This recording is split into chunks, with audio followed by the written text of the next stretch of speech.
Baik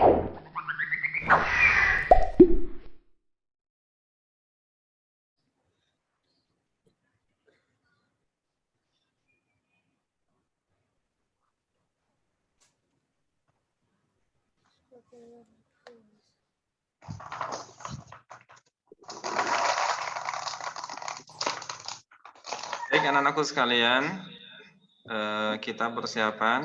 Sebentar lagi kita akan mulai kajian fikih Ramadan. Anak-anakku sekalian silahkan bisa persiapan untuk duduk rapi.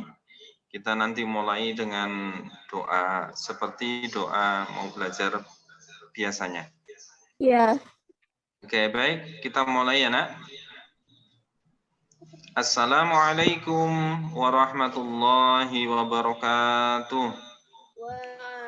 Waalaikumsalam warahmatullahi wabarakatuh. Jika berdoa, tangan diangkat, kepala ditundukkan, mata dipejamkan. Khusyu'an. Doaan. Bismillahirrahmanirrahim. Raditu billahi rabba wa bil islami dina wa bi Muhammadin nabiyyan wa rasula. Rabbi zidni ilma warzuqni fahma. Ya. Oke, baik anak-anakku sekalian. Bagaimana kabarnya hari ini? Alhamdulillah ya. Sehat semuanya. Ya. Puasa masih?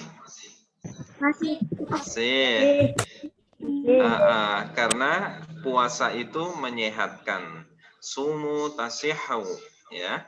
Jadi insya Allah kalau kita puasa itu kita akan tambah sehat ya. Karena organ tubuh kita itu juga perlu istirahat. Tidak setiap hari harus memproses makanan yang kita makan. Tapi dengan puasa ya minimal ya di bulan Ramadan itu komponen yang ada di dalam tubuh kita itu jadi istirahat sebentar. Jadi menyehatkan. Dan masih banyak lain lagi tentang hikmah puasa. Jadi baik anak-anakku sekalian. Langsung saja hari ini kita nanti akan belajar seputar fikih Ramadan dan fikih puasa. Karena hanya satu pertemuan, nanti kita akan singkat saja ya. Nanti Mister juga di akhir akan berikan kesempatan bertanya. Untuk itu kita mulai ya, langsung di awal pembahasannya nanti kita akan berkaitan dengan Ramadan.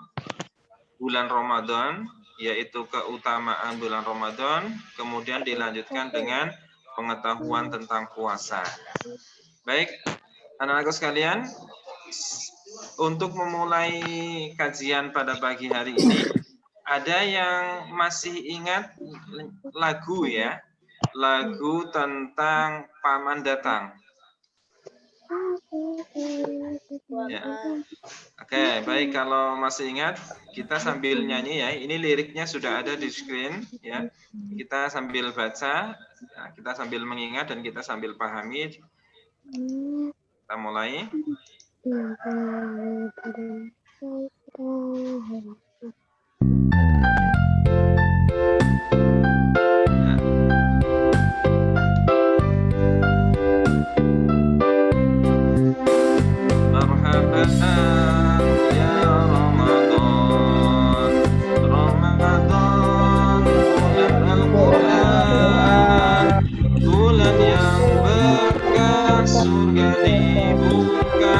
Neraka ditutupi setan di belenggu. Ayo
sekalian, ternyata lagunya tidak asing ya, sehingga banyak yang bisa ngikuti. Nah, jadi di dalam lirik lagu ini itu sudah tercantumkan isi apa saja yang ada di bulan Ramadan. Dimulai dari ucapan marhaban ya Ramadan, ya, menyambut Ramadan, kemudian bulan Al-Qur'an, Ramadan bulan yang berkah. Di bulan Ramadan surganya dibuka, neraka ditutup, kemudian setan juga dibelenggu. Kemudian di bulan Ramadan amaliyahnya juga ada puasa, ada taraweh, kemudian zakat. Ya. Terus kemudian balasan bagi orang yang berpuasa. Kalau dia niatnya karena Allah, maka Allah akan memberi ampun dan juga memberikan pahala yang berlipat ganda. Juga di bulan Al-Quran kita berbanyak amaliyah membaca Al-Quran dan sedekah. Nah, untuk kesempatan kali ini, ini sudah secara umum sudah tersampaikan semua kegiatan di bulan Ramadan dan keutamaannya. Kita lanjutkan ya ke slide selanjutnya, yaitu lebih rinci lagi. Baik, anak-anakku sekalian, silakan disimak. Ya, keutamaan bulan Ramadan, sebagaimana tadi sudah disebutkan di lagu itu, bahwa Ramadan itu merupakan bulan yang berkah. Ya, berkah itu apa? Berkah itu berarti ya baik, bertambah kebaikannya. Di dalam Al-Qur'an disebutkan ya, ini di Quran surat Ad-Dukhan, A'udzu billahi minasy syaithanir rajim. Bismillahirrahmanirrahim. Inna anzalnahu fi lailatin mubarakah. Inna kunna munzirin. Shadaqallahul azim. Nah, sesungguhnya kami menurunkannya pada satu malam yang diberkahi. Dan sesungguhnya kamilah yang memberi peringatan. Ingat, Al-Quran itu permulaan surat yang diturunkan atau permulaan ayat itu turun di bulan Ramadan, yaitu surat Al-Alaq. Ya, makanya dinamakan bulan yang diberkahi. Ya. Kemudian yang kedua adalah bulan Al-Quran. Ya, syahrul Ramadan alladzi unzila fihil Qur'an, yaitu bulan yang di dalamnya diturunkan permulaan Al-Qur'an. Maka dari itu banyak di bulan Ramadan orang itu memperbanyak amalan, yaitu membaca Al-Qur'an. Karena selain memperingati malam turunnya Al-Qur'an, juga Allah melipat gandakan pahala orang yang beramal soleh. Ya. Jadi sekali lagi Ramadan itu dinamakan Syahrul Quran atau bulannya Al-Quran. Jadi kalau ada anak yang di bulan Ramadan sama sekali tidak membaca Al-Quran atau tidak ngaji, itu sangat rugi. Ya. Kemudian yang ketiga adalah pintu surga dibuka, pintu neraka ditutup, dan setan dibelenggu. Maksudnya apa, Mister? Enak dong kalau begitu, pintu surga dibuka, pintu neraka ditutup, kemudian setan dibelenggu. Ya. Jadi di dalam hadis disebutkan, "Idza jaa Ramadan futihat abwabul jannah." Jadi apabila Ramadan tiba, pintu surga dibuka. Maksudnya apa? Maksudnya adalah Allah memberikan kemurahan kepada para hambanya di bulan Ramadan untuk beramal sebanyaknya, ya. Agar apa? Agar mendapatkan pintu surga. Bahkan di dalam riwayat yang lain Allah disebutkan Allah itu setiap bulan Ramadan itu Allah membebaskan orang-orang ya di dalam neraka itu, kemudian diangkat ke surga. Nah, mudah-mudahan nanti kita juga termasuk orang yang mendapatkan kemurahan Allah, yaitu diangkat ke dalam surga. Nah, kemudian, amin. Nah, itulah yang dimaksud dengan pintu surga dibuka. Jadi memberikan kesempatan kepada kita semua untuk memperbanyak amaliyah, ya, karena Allah selain amaliyah wajib puasa. Nah, kemudian wa ghulliqat abwabun nar, pintu neraka ditutup. Maksudnya apa? Maksudnya adalah memberikan peringatan kepada kita untuk menghindari hal-hal yang dilarang oleh Allah. Karena di bulan Ramadan, karena adanya bulan suci Ramadan, sehingga apa? Kita diingatkan agar menghindari pintu neraka. Cara apa? Yaitu dengan cara menghindari hal-hal yang dilarang oleh Allah Subhanahu wa taala. Kemudian yang ketiga adalah wasufi dari syayatin, dan setan pun dibelenggu. Artinya apa? Artinya ketika kita di bulan Ramadan ini senantiasa beribadah kepada Allah, berpuasanya saja itu sudah beribadah kepada Allah, bahkan salah satu hikmahnya ketika orang berpuasa yaitu doanya dikabulkan, berarti itu dekat dengan Allah posisi orang yang berpuasa. Apalagi yang sambil rajin membaca Al-Quran, sholat-sholat sunnah yang lain, tarawih dan witirnya. Nah, otomatis setan pun tidak mampu mendekati kita. Artinya setan itu merasa terbelenggu karena kita senantiasa dekat dengan Allah. Karena kita senantiasa menjauhi mereka, sehingga mereka merasa dibelenggu. Artinya terbelenggu oleh amal kita. Jadi bukan karena setan dibelenggu kemudian kita menjadi bebas untuk melakukan apapun, tidak demikian. Nah, jadi sekali lagi, keutamaan bulan Ramadan itu pintu surga dibuka, pintu neraka ditutup, dan setan dibelenggu. Nah, baik anak-anakku sekalian, 3 hikmah ini dan masih banyak lagi hikmah yang lainnya. Tapi pada kesempatan kali ini, keutamaan bulan Ramadan kita belajar 3 ini ya. Bulan yang berkah, bulan Al-Quran, pintu surga dibuka, pintu neraka ditutup, dan setan dibelenggu. Oke, baik anak-anakku sekalian, kita lanjutkan kembali ya. Amalan apa saja yang diutamakan di bulan Ramadan ini, sebagaimana yang sudah kita ketahui. Ini yang pertama apa? Puasa. Ya. Jadi puasa ini merupakan amalan wajib bagi seorang muslim ketika memasuki bulan Ramadan. Kemudian yang kedua, ada sholat wajib dan sunnah. Kalau sholat wajib berarti memang harus dilakukan, baik di bulan Ramadan maupun di bulan-bulan yang lainnya.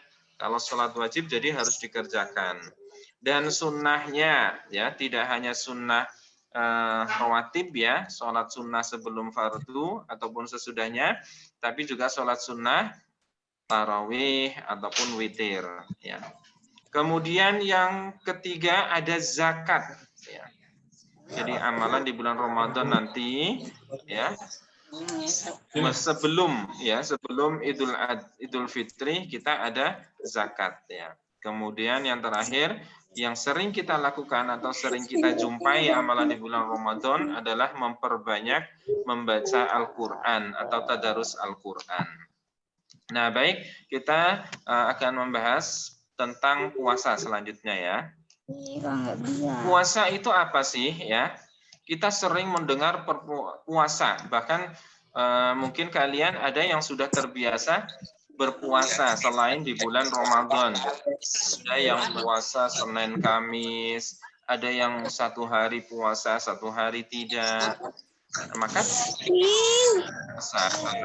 pada kesempatan kali ini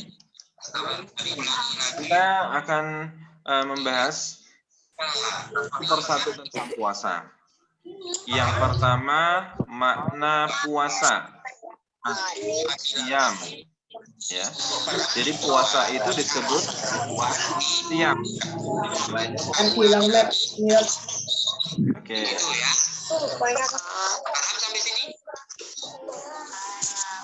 Oke.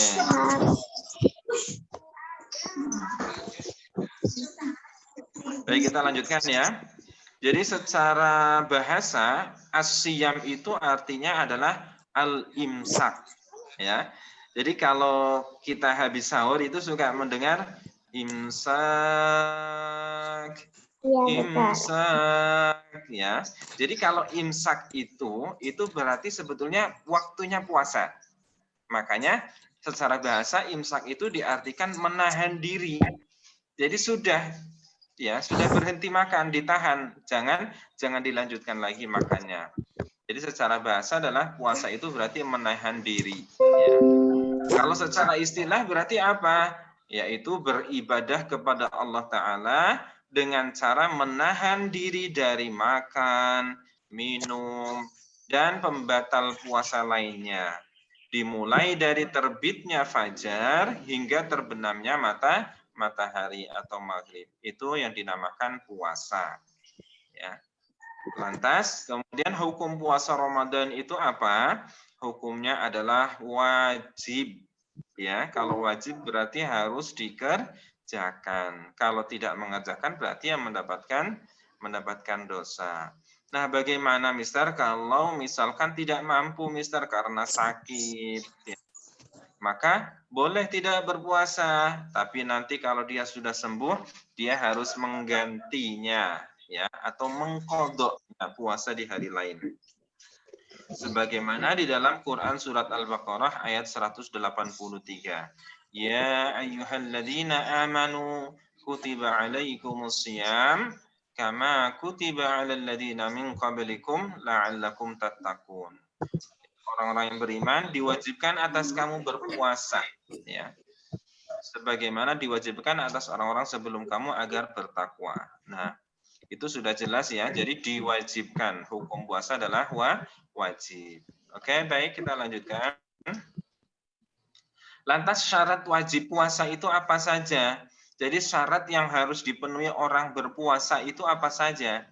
Yang harus, ya, kalau salah satu tidak terpenuhi maka puasanya tidak sah, ya. Yang pertama jadi harus Islam. Ya. Jadi harus Islam. Orang yang berpuasa atau puasa bulan Ramadan itu harus Islam. Harus Islam terlebih dahulu. Kalau dia bukan Islam, maka dia bukan termasuk puasa bulan Ramadan. Atau sebaliknya, ketika orang non-Islam mau berpuasa, ya, mau mengikuti puasa Ramadan, maka dia berarti harus masuk Islam terlebih dahulu. Lah, harus apa? Ya, harus Islam terlebih dahulu. Caranya bagaimana? Caranya dengan mengucapkan kalimat syahadatain atau syahadat. Asyhadu an la ilaha illallah wa asyhadu anna Muhammadar Rasulullah. Aku bersaksi bahwa tidak ada Tuhan selain Allah dan aku bersaksi bahwa Nabi Muhammad utusan Allah. Nah, itu cara masuk Islam. Sekali lagi harus Islam. Kalau belum Islam berarti tidak sah. Kalau belum Islam mau melakukan puasa maka harus masuk Islam dulu. Kemudian yang kedua baligh dan berakal. Baligh itu artinya dewasa ya nak ya. Kalau laki-laki iya baligh itu dewasa. Kalau orang sudah dewasa itu berarti wajib puasa. Ya, kalau bagaimana dengan anak-anak? Masih L1, masih L2 itu kan belum dewasa, Mister. Maka kalau masih anak-anak, dia tetap wajib. Cuman wajibnya adalah wajib belajar puasa. Jadi kalau misalkan tidak kuat, ya tidak apa-apa, ya, membatalkan. Atau misalkan kebetulan lagi nggak ingin puasa ya, tapi harus wajib belajar puasa dari kecil. Nah, kalau sudah balik itu sudah tidak wajib belajar lagi, tapi harus betul-betul wajib melakukan puasa. Itu balik. Ya, tanda-tanda orang balik kemarin sudah dipelajari ya. Kemudian, iya, sudah. Nah, kemudian selain balik itu juga harus berakal. Artinya bukan orang yang hilang akal atau bukan orang yang gila. Jadi orang gila itu maka tidak kewajiban berpuasa, ya, karena hilang akalnya atau tidak berakal. Nah, jadi harus balik dan berakal. Selain dewasa, dia juga harus sehat akalnya. Selain sehat akalnya, yang ketiga adalah mampu melaksanakan puasa. Mampu berarti artinya dia fisiknya sehat, tidak sakit. ya. Atau kalaupun dia sakit tapi masih bisa melakukan puasa, maka lakukanlah. Kecuali kalau betul-betul sakitnya itu ketika puasa kemudian memperparah sakitnya, ya.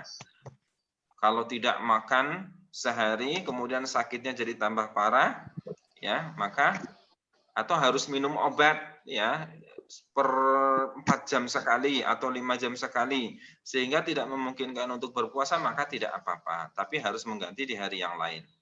Nah, itu ya 3 syarat wajib puasa: Islam, baligh dan berakal, kemudian mampu melaksanakannya. Lantas kita lanjutkan, rukun puasa itu apa saja, ya, yang harus dilakukan ketika berpuasa. Nah, ini kan tadi yang pertama syarat ketika orang mau berpuasa.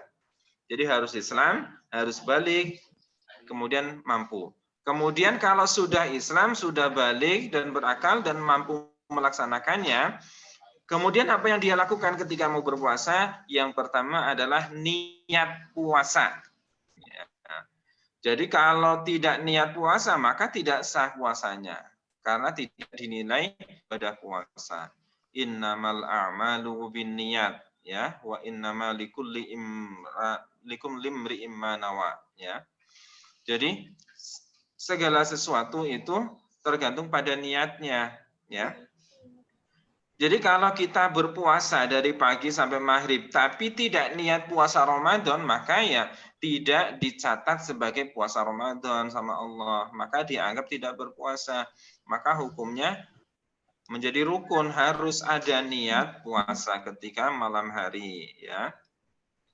Kemudian yang kedua, harus menahan diri dari segala sesuatu yang membatalkannya. Setelah niat, kemudian tahan dari segala sesuatu yang membatalkan puasa.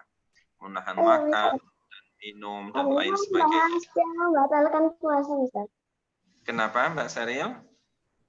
Katanya mau bahas yang membatalkan puasa, Mister. Ya, sabar dulu ya. Ini dulu. Kita lanjutkan. Oke. Oke, Mbak Seril, disimak lagi. Nah, jadi biar lengkap nanti Mbak Seril ya pengetahuannya. Kemudian syarat sah puasa, ya. Jadi sah puasanya ketika dilakukan oleh orang Islam, oleh baligh, berakal, atau tidak dalam perjalanan. Misalkan jalan jauh, ya, dari Jogja ke mana? Ke Papua. Kalau dia mampu melaksanakan puasa, itu nggak apa-apa. Tapi kalau nggak kuat, ya, karena perjalanan jauh, panas, ya, di mobil, ya, tidak kuat, maka boleh membatalkan puasa dan mengganti. Kemudian suci dari haid dan nifas. Ini bagi perempuan ketika bunda habis melahirkan, maka boleh tidak berpuasa dan harus mengganti di hari lainnya. Kemudian mampu berpuasa dan niat. Nah, kita lanjutkan ya. Sunnah-sunnah, ya, nanti baru yang membatalkan. Sunnah-sunnah ketika puasa, ya. Jadi puasa itu ibadah wajib, ya. Itu sudah dapat pahala dari Allah langsung. Kemudian kita juga pingin, ya, tidak hanya dapat pahalanya wajib saja, ya, Mbak Seril dan teman-temannya. Kita juga ingin mendapatkan pahala yang lain, yaitu amalan sunnah. Ya. Yang pertama itu menyegerakan berbuka. Jadi ketika maghrib sudah datang, Allahu Akbar, Allahu Akbar. Nah, sudah maghrib berarti harus segera batalkan puasa. Jangan menunggu, nanti aja habis taraweh. Nah, tanggung. Nanti soalnya kalau buka puasa, kalau udah minum, pinginnya makan banyak, nanti sholat tarawehnya nggak bisa berdiri karena kekenyangan. Maka saya batalin puasanya nanti habis isya sekalian. Itu nggak boleh begitu. Jadi harus segera batalkan dulu puasanya.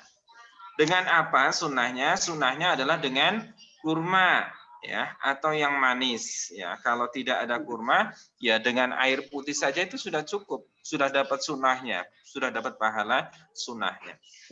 Makan pun Kemudian, pahala. iya, kemudian berdoa ketika berpuasa, ya. Di antara doanya, zahadaz zama'u wa batallatil 'uruqu wa thabatal ajru insya Allah, ya. Yang artinya telah hilang rasa haus, telah basah tenggorokan, dan telah diraih pahala insya Allah. Nah, itu berdoa. Kemudian sunnah yang lain adalah ketika sahur ya. Jadi harus makan sahur. Jadi karena dalam sahur itu ada berkah kata Rasulullah ya. Maka diusahakan harus tetap sahur ya. Nah, sahurnya itu syukur-syukur mengakhirkan makan sahur atau sebelum imsak, mendekati imsak. Mister, saya itu paling susah bangun malam, apalagi bangun dini hari jam sahur. Saya sahurnya sebelum tidur aja. Jam 9 sahur, bangun-bangun nanti subuh.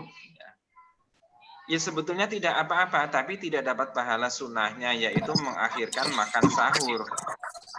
Kalau itu diniatkan, saya makan sahur sebelum tidur ya tidak apa-apa. Tapi tidak dapat sunnah yang lainnya, yaitu mengakhirkan makan sahur. Dan biasanya kalau kita sahurnya sebelum tidur, berarti nanti waktu puasanya terkesan lebih lama. Dan itu kesehatan tubuh kita menjadi tidak maksimal. Tapi kalau makan sahur di waktu yang tepat, atau mengakhirkan makan sahur, sehingga paginya, siangnya, itu energi kita masih cukup ya, karena makanan yang kita makan pada saat sahur. Kemudian disunahkan makan sahur dengan kurma juga. Nah, itu sunah-sunah ketika puasa. Nah, selanjutnya ya, kita lanjutkan hal-hal yang membatalkan puasa. Ya, Mbak Seril, ini diperhatikan. Dan teman-teman yang lain juga, nah itu ada Mas Lingga dan Aditya, Mas Elang, dan lain sebagainya. Ini kita harus perhatikan ya ketika kita melakukan ibadah puasa ya. Jangan sampai karena kita nggak tahu sehingga sebetulnya kita sudah melakukan hal yang membatalkan puasa. Nah, sekarang kita akan belajar. Yang pertama, yang membatalkan puasa setidaknya ada 5 ya secara umum. Yang pertama adalah sampainya sesuatu ke dalam lubang tubuh dengan disengaja. Ya, lubang tubuh kita bisa lihat ya, ada hidung, ya, ada mulut, ada telinga, ya, ada mata, ya, dan kemudian ada alat untuk buang air besar atau buang air kecil. Itu termasuk lubang dalam tubuh kita, ya. Jadi itu perhatikan. Jadi kalau ada sesuatu ya yang masuk ke dalam salah satu lubang tubuh kita, maka itu bisa jadi membatalkan. Paham ya? Masuk hidung, masuk mulut, ya, masuk telinga, ya, bisa jadi itu membatalkan puasa, tapi bisa jadi tidak, ya, tapi makanya harus hati-hati. Bisa jadi tidak juga, makanya kita harus belajar, ini harus hati-hati. Maksudnya apa? Puasa yang dijalankan seseorang akan batal ketika adanya benda yang berpangkal pada organ bagian dalam yang dalam istilah fikih biasa disebut dengan jauf. Jadi batas dalam, lubang dalam tubuh kita, kalau benda itu sudah memasuki batas dalamnya, itu maka bisa jadi batal. Seperti mulut, telinga, hidung. Nah, benda tersebut dalam jauh dengan kesengajaan dari seseorang. Contoh ini ya. Kita lanjutkan, perhatikan. Ini ada gambar apa? Ada gambar jauf ya. Atau kalau dalam belajar Quran ini namanya apa? Makharijul huruf ya. Kita perhatikan lubang yang ada di tenggorokan ini. Jadi, contohnya misalkan lubang apa? Mulut ya. Batas intinya batas dalamnya yaitu ini ya. Tenggorokan ya. Jadi kalau kita misalkan tidak sengaja makan ketika puasa, ya, kalau sudah sampai tenggorokan atau melewati tenggorokan, maka itu sudah batal puasanya. Bagaimana kalau di mulut saja, di mana? Di lidah, ketika mencicipi makanan, tapi tidak ditelan. Jadi asin, kurang manis, terus langsung dibuang lagi. Berkumur, maka itu bisa jadi tidak batal. Insya Allah tidak batal. Tapi kalau nyicipi makanan pakai lidah kemudian dilanjutkan ditelan, ini rasanya belum lengkap kalau nggak ditelan sampai tenggorokan, maka menjadi batal. Gitu ya. Terus kemudian kalau misalkan sampai hidung, ketika wudhu Dan itu disengaja ya nak ya. Misalkan makannya harus disengaja. Tapi kalau tidak disengaja, sudah malamnya niat puasa, pagi puasa, tiba-tiba bangun tidur, karena terbiasa bangun tidurku terus makan. Jadi bangun tidur tiba-tiba makan, ada makanan sisa sahur, langsung makan. Dia baru ingat ternyata, saya puasa. Meskipun itu sudah sampai tenggorokan, misalkan hanya 1 suap saja ya, karena lupa, kemudian dia ingat, kemudian dia langsung berusaha mengeluarkan makanannya, insya Allah puasanya tidak batal. Tapi kalau ingat ketika dia puasa sudah habis 1 piring, sudah habis 1 piring baru ingat, saya puasa, astagfirullah, maka ya batal puasanya, ya. Begitu. Maka itu pentingnya niat tidak malam hari, biar apa? Biar paginya dia ingat kalau sedang berpuasa. Begitu juga dengan mulut, hidung ketika wudhu, ya. Atau misalkan berenang, sengaja berenang. Kemudian begitu beranjak dari kolam renang, kok tiba-tiba perut terasa kenyang, gitu ya, mengeluarkan suara kenyang. Bisa jadi itu banyak air yang masuk. Maka renang ini menjadi makruh ketika sedang berpuasa. Lebih baik dihindari. Karena apa? Masuknya ya sesuatu ke dalam rongga tubuh. Ya. Gitu ya nak ya. Itu yang membatalkan puasa. Tapi kuncinya adalah disengaja. Kalau tidak disengaja ya tidak membatalkan. Baik. Kita lanjutkan lagi yang tadi ya, yang membatalkan puasa. Nih. Yang kedua adalah keluarnya air mani atau sperma disebabkan bersentuhan kulit yang disengaja. Nah, ini bagi laki-laki ya. Air sperma sudah tahu ya, kelas L3 sudah tahu ya. Nanti kalian akan belajar materi di bab akil balik ya. Kemudian yang ketiga itu bagi perempuan yang mengalami haid atau nifas ketika berpuasa, maka puasanya menjadi batal dan wajib mengganti. Yang keempat adalah gila ya, orang gila, tiba-tiba dia gila atau junun ya, maka puasanya otomatis batal. Nah, bedanya kalau orang gila itu dia tidak mengganti ya kalau gila. Tapi kalau dia sembuh lagi, ada nggak gila yang misalkan hari ini jam segini gila, nanti sembuh lagi? Nah, itu berarti dia bukan gila, tapi dia mungkin stres ya. Kalau orang stres, dia sebetulnya tetap kewajiban berpuasa. Kalau orang gila di sini memang betul akalnya sudah hilang. Mohon maaf, boleh dikatakan sudah tidak bisa berpikir sehat, tidak waras. Maka orang gila seperti ini itu tidak punya kewajiban puasa. Bahkan ketika dia melukai orang lain, dia juga tidak dikenakan hukum, namanya orang gila. Kecuali kalau dia hari ini gila, ya tiba-tiba gila, tapi kemudian besok pagi Allah memberikan kesembuhan kepada dia, maka dia sudah kewajiban puasa ya. Nah, seperti itu. Kemudian yang kelima adalah murtad. Murtad itu berarti keluar dari agama Islam dengan sengaja. Nah, keluar dari agama Islam maka dia otomatis batalnya puasanya batal. Oke. Nah, itu setidaknya ada 5 hal yang harus kita perhatikan dalam kehidupan sehari-hari, terutama pada poin 1 ya, yang membatalkan puasa ini. Baik anak-anakku sekalian, 1 sekali lagi ya, itu makan dan minum dengan sengaja ya, atau poin nomor 1 itu ya. Yang kedua, keluarnya air mani, kemudian mengalami haid atau nifas, gila, murtad. Dan 1 lagi Mister tambahkan, yaitu ketika dia muntah dengan sengaja. Muntah dengan sengaja. Hari ini lapar sekali, saya sengaja muntah. Misalkan tenggorokannya dimasukin sesuatu sehingga dia biar muntah. Nah, itu maka menjadi batal puasanya. Gitu ya. Oke, baik anak-anakku sekalian.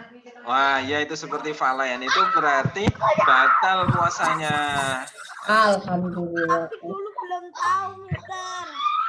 Iya, maka jangan ya, sayang. Apalagi kalian sudah L4. Wah, Mas Falan udah L4 ya. Nah, itu berarti bentar lagi balik ya.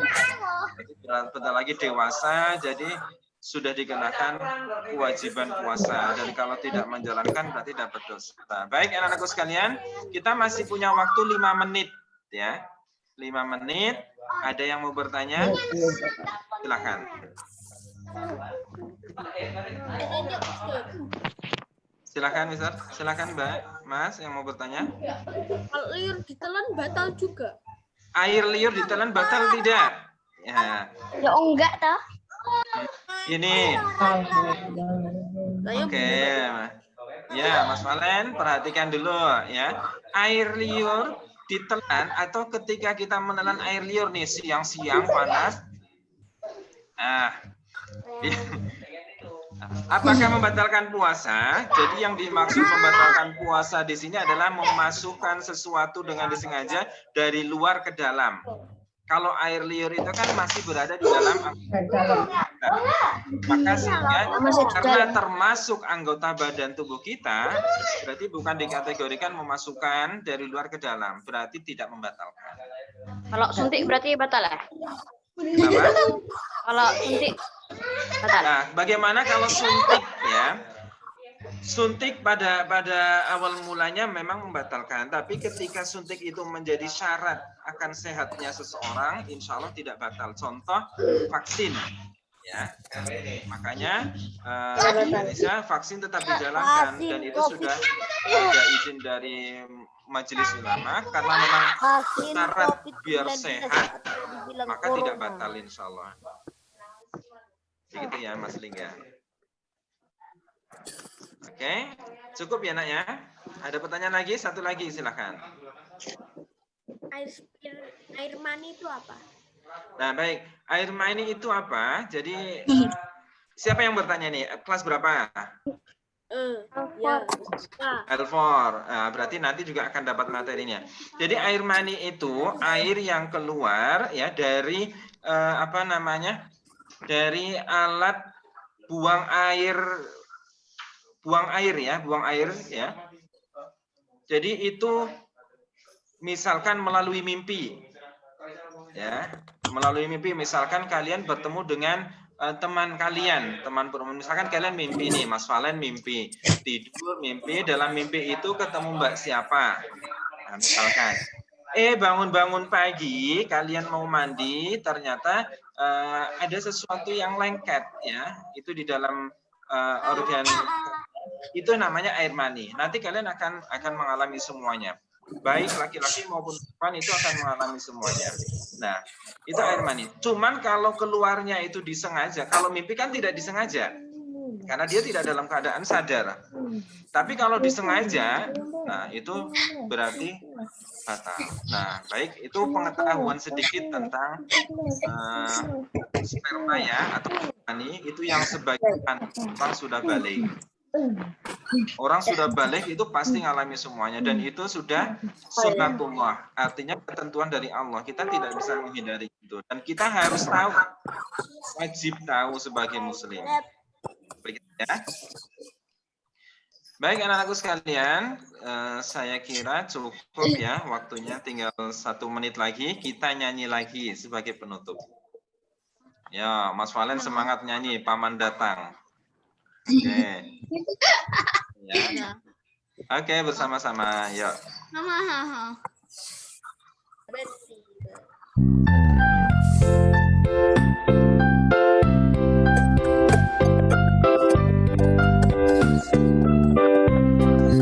Marhaban ya Ramadan, Ramadan bulan Al-Quran, bulan yang berkah.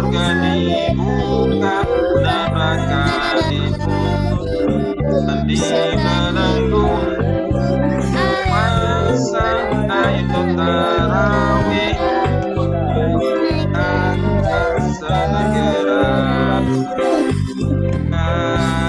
yang puasa karena Allah sayang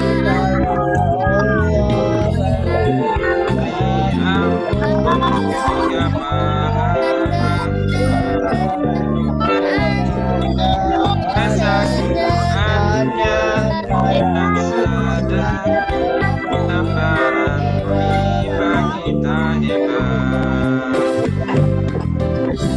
ya puasa niatnya karena Allah bisa ya Allah memberi ampun juga pahala berlipat ganda baca Qur'annya sedang lebaran tiba kita hebat sedangkan lebaran tiba kita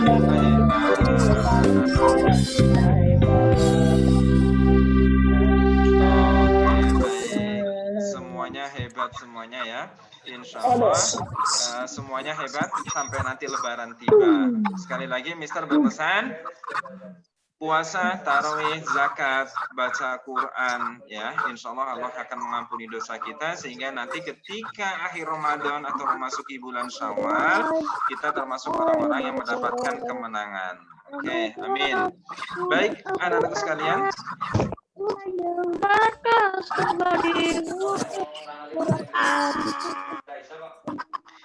Oke.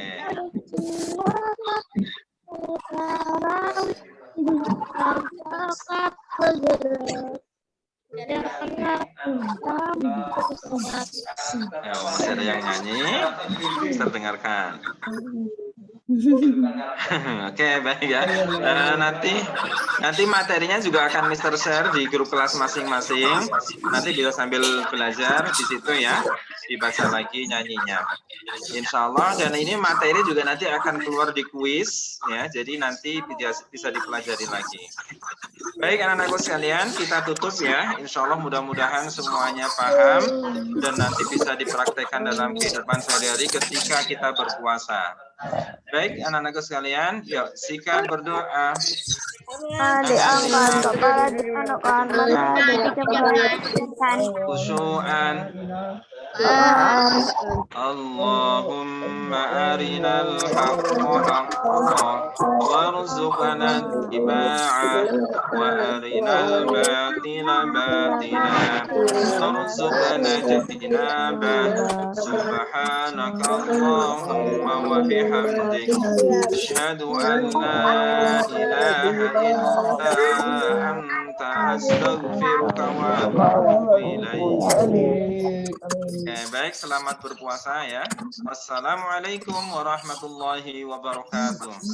Waalaikumsalam warahmatullahi wabarakatuh. Thank you, Mister. Waalaikumsalam.